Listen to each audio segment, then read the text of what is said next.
Tim from Your Six Tech. Today in this video I'm going to show you how to add a friend that is near you on your Nintendo Switch. So if you have someone close by, it's very easy to add them without having to give them a code or anything like that.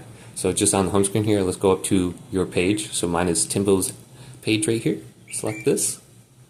Then you can see all these different options so you can see your profile. Now if they're long distance or away from you, you can provide them your friend code, which should be right here. It says friend code. Mine says SW and then a super long number.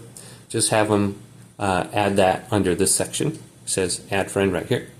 And then you can go to search with friend code and then just add them via the code right there. But if they're near you, you can go to search for local users.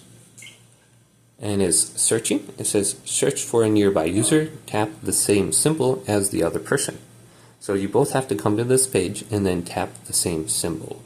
And once you do that, you should be able to search for them. It says select the user you would like to be friends with. A friend request will be sent. So it's loading all these. You can search again by pressing Y.